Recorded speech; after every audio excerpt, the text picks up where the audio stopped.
भागवत पुराण सप्तम स्कंद 14वां अध्याय गृहस्थ संबंधी सदाचार।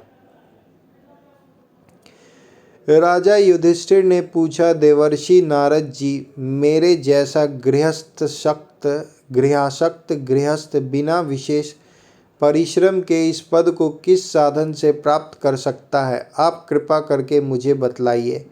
नारद जी ने कहा, युधिष्ठिर, मनुष्य गृहस्थाश्रम में रहे और गृहस्थ धर्म के अनुसार सब काम करे, परंतु उन्हें भगवान के प्रति समर्पित कर दे और बड़े बड़े संत महात्माओं की सेवा भी करे। अवकाश के अनुसार विरक्त पुरुषों में निवास करे और बार बार श्रद्धा पूर्वक भगवान के अवतारों की लीला सुधा का पान करता रहे। जैसे स्वप्न टूट जाने पर मनुष्य स्वप्न के संबंधियों से आसक्त नहीं रहता, वैसे ही ज्यों ज्यों सत्संग के द्वारा बुद्धि शुद्ध हो, त्यों ही त्यों शरीर, स्त्री, पुत्र, धन आदि की आसक्ति स्वयं छोड़ता चले, क्योंकि एक न एक दिन ये छूटने वाले ही हैं। बुद्धिमान पुरुष को आवश्यकता के अनुसार ही घर और शरीर की सेवा करनी चाहिए, अधिक नहीं। भीतर से विरक्त रहे और बाहर से रागी के समान लोगों में साधारण मनुष्यों जैसा ही व्यवहार कर ले। माता पिता, भाई बंधु, पुत्र मित्र, जाति वाले और दूसरे जो कुछ कहे अथवा जो कुछ चाहे, भीतर से ममता न रखकर उनका अनुमोदन कर दे। बुद्धिमान पुरुष वर्षा आदि के द्वारा होने वाले अन्नादि, पृथ्वी से उत्पन्न होने वाले सुवर्ण आदि, अकस्मात प्राप्त होने वाले द्रव्य आदि तथा और सब प्रकार के धन भगवान के ही दिए हुए हैं, ऐसा समझकर प्रारब्ध के अनुसार उनका उपभोग करता हुआ संचय न करे, उन्हें पूर्वोक्त साधु सेवा आदि कर्मों में लगा दे।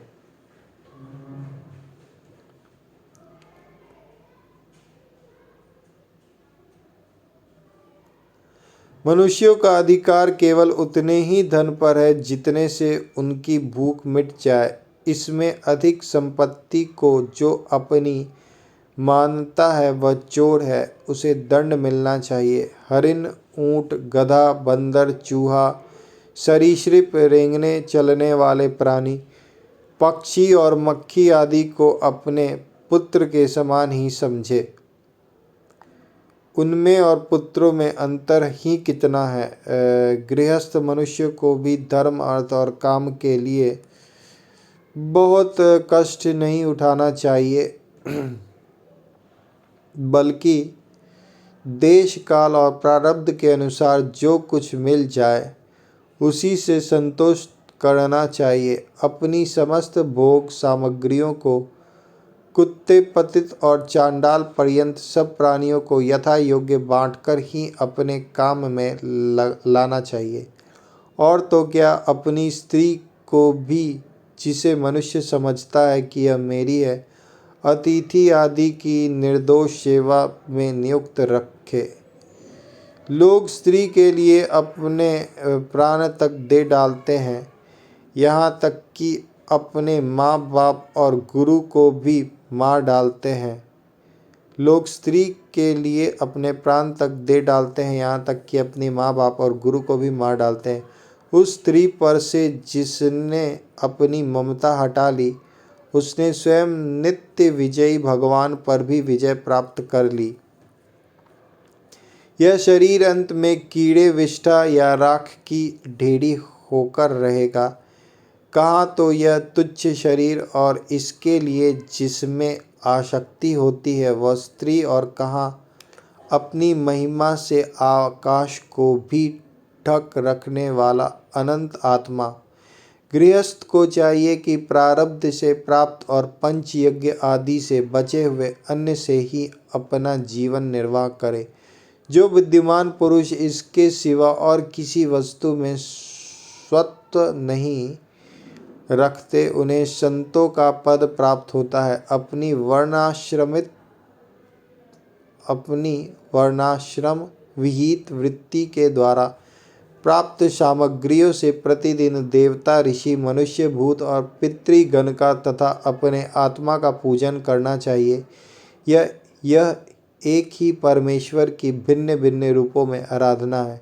यदि अपने को अधिकार आदि यज्ञ के लिए आवश्यक सब वस्तुएं प्राप्त हो तो बड़े बड़े यज्ञ या अग्निहोत्र आदि के द्वारा भगवान की आराधना करनी चाहिए। युधिष्ठिर, वैसे तो समस्त यज्ञों के भोक्ता भगवान ही हैं, परंतु ब्राह्मण के मुख में अर्पित किए हुए हविष्यान्न से उनकी जैसी तृप्ति होती है वैसी अग्नि के मुख में हवन करने से नहीं। इसलिए ब्राह्मण, देवता, मनुष्य आदि सभी प्राणियों में यथा योग्य उनके उपयुक्त सामग्रियों के द्वारा सबके हृदय में अंतर्यामी रूप से विराजमान भगवान की पूजा करनी चाहिए। इनमें प्रधानता ब्राह्मणों की ही है।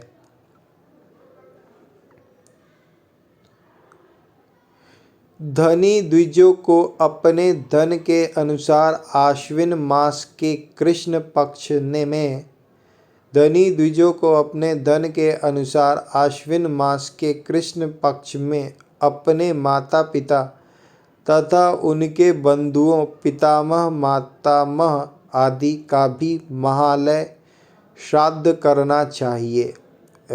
धनी द्विजों को अपने धन के अनुसार आश्विन मास के कृष्ण पक्ष में अपने माता पिता तथा उनके बंधुओं, पितामह, मातामह आदि का भी महालय श्राद्ध करना चाहिए।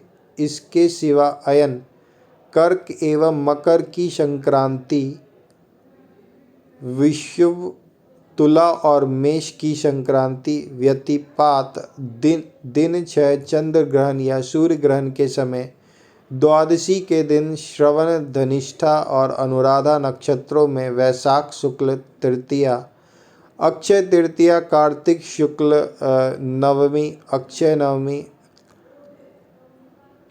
अगहन, पौष, माघ और फाल्गुन इन 4 महीनों की कृष्णाष्टमी, माघ शुक्ला सप्तमी, माघ की मघा नक्षत्र से युक्त पूर्णिमा और प्रत्येक महीने की वह पूर्णिमा जो अपने मास नक्षत्र चित्रा, वैशाखा, ज्येष्ठा आदि से युक्त हो, चाहे चंद्रमा पूर्ण हो या अपूर्ण। द्वादशी तिथि का अनुराधा, श्रवण, उत्तरा फाल्गुनी, उत्तराषाढ़ा और उत्तरा भाद्रपदा के साथ योग, एकादशी तिथि का तीनों उत्तरा नक्षत्रों से योग अथवा जन्म नक्षत्र या श्रवण नक्षत्र से योग, ये सारे समय पितृगणों का श्राद्ध करने योग्य एवं श्रेष्ठ है। ये योग केवल श्राद्ध के लिए ही नहीं, सभी पुण्य कर्मों के लिए उपयोगी है। ये कल्याण की साधना के उपयुक्त और शुभ की अभिवृद्धि करने वाली है। इन अवसरों पर अपनी पूरी शक्ति लगाकर शुभ कर्म करने चाहिए, इसी में जीवन की सफलता है। इन शुभ संयोगों में जो स्नान, जप, होम, व्रत तथा देवता और ब्राह्मणों की पूजा की जाती है अथवा जो कुछ देवता, पितर, मनुष्य एवं प्राणियों को समर्पित किया जाता है उसका फल अक्षय होता है। युधिष्ठिर, इस प्रकार स्त्री के पुंसवन आदि, संतान के जाति कर्मादि तथा अपने यज्ञ, दीक्षा आदि संस्कारों के समय, शव दहन के दिन या वार्षिक श्राद्ध के उपलक्ष्य में अथवा अन्य मांगलिक कर्मों में दान आदि शुभ कर्म करने चाहिए। युधिष्ठिर, अब मैं उन स्थानों का वर्णन करता हूँ जो धर्म आदि श्रेय की प्राप्ति कराने वाला है। सबसे पवित्र देश वह है जिसमें सत्पात्र मिलते हो, जिनमें यह सारा चर और अचर जगत स्थित है।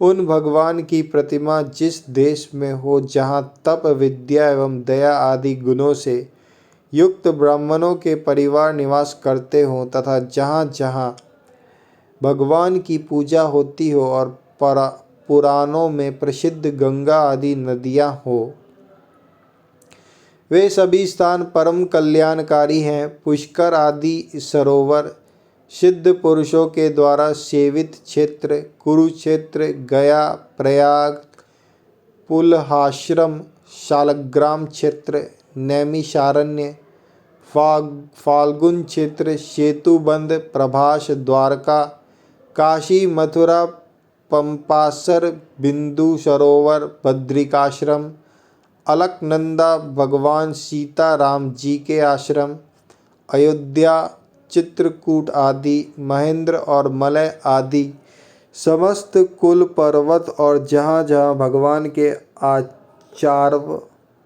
आर्चवतार हैं, वे सब के सब देश अत्यंत पवित्र हैं। कल्याणकामी पुरुष को बार बार इन देशों का सेवन करना चाहिए। इन स्थानों पर जो पुण्य कर्म किए जाते हैं, मनुष्यों को उनका 1000 गुना फल मिलता है। युधिष्ठिर, पात्र निर्णय के प्रसंग में पात्र के गुणों को जानने वाला विवेकी पुरुषों ने एकमात्र भगवान को ही सत्पात्र बतलाया है। यह चराचर जगत उन्हीं का स्वरूप है। अभी तुम्हारे इस यज्ञ की बात है। देवता, ऋषि, सिद्ध और सनकादिक के रहने पर भी अग्र पूजा के लिए भगवान श्री कृष्ण को ही पात्र समझा गया। असंख्य जीवों से भरपूर इस ब्रह्मांड रूप महावृक्ष के एकमात्र मूल भगवान श्री कृष्ण ही हैं। इसलिए उनकी पूजा से समस्त जीवों की आत्मा तृप्त हो जाती है। उन्होंने मनुष्य, पशु, पक्षी, ऋषि और देवता आदि के शरीर रूप पुरों की रचना की है तथा वे ही इस पुरों में जीवन रूप से शयन भी करते हैं। इसी से उनका एक नाम पुरुष भी है। युधिष्ठिर, एक रस रहते हुए भी भगवान इस मनुष्य आदि शरीरों में उनकी विभिन्नता के कारण न्यूनाधिक रूप से प्रकाशमान है। इसलिए पशु पक्षी आदि शरीरों की अपेक्षा मनुष्य ही श्रेष्ठ पात्र है। और मनुष्यों में भी जिसमें भगवान का अंश तप योगादि जितना ही अधिक पाया जाता है, वह उतना ही श्रेष्ठ है। युधिष्ठिर, त्रेता आदि युगों में जब विद्वानों ने देखा कि मनुष्य परस्पर एक दूसरे का अपमान आदि करते हैं, तब उन लोगों ने उपासना की सिद्धि के लिए भगवान की प्रतिमा की प्रतिष्ठा की। तभी से कितने ही लोग बड़ी श्रद्धा और सामग्री से प्रतिमा में ही भगवान की पूजा करते हैं, परंतु जो मनुष्य से द्वेष करते हैं, उन्हें प्रतिमा की उपासना करने पर भी सिद्धि नहीं मिल सकती। युधिष्ठिर, मनुष्यों में भी ब्राह्मण विशेष सुपात्र माना गया है, क्योंकि वह अपनी तपस्या, विद्या और संतोष आदि गुणों से भगवान के वेद रूप शरीर को धारण करता है। महाराज, हमारी और तुम्हारी तो बात ही क्या, ये जो सर्वात्मा भगवान श्री कृष्ण हैं, इनके भी इष्ट देव ब्राह्मण ही हैं, क्योंकि उनकी चरणों की धूल से तीनों लोग पवित्र होते रहते हैं। युधिष्ठिर, त्रेता आदि युगों में जब विद्वानों ने देखा कि मनुष्य परस्पर एक दूसरे का अपमान आदि करते हैं, तब उन लोगों ने उपासना की सिद्धि के लिए भगवान की प्रतिमा आदि की प्रतिष्ठा की। तभी से कितने ही लोग बड़ी श्रद्धा और सामग्री से प्रतिमा में ही भगवान की पूजा करते हैं, परंतु जो मनुष्यों से द्वेष करते हैं, उन्हें प्रतिमा की उपासना करने पर भी सिद्धि नहीं मिल सकती।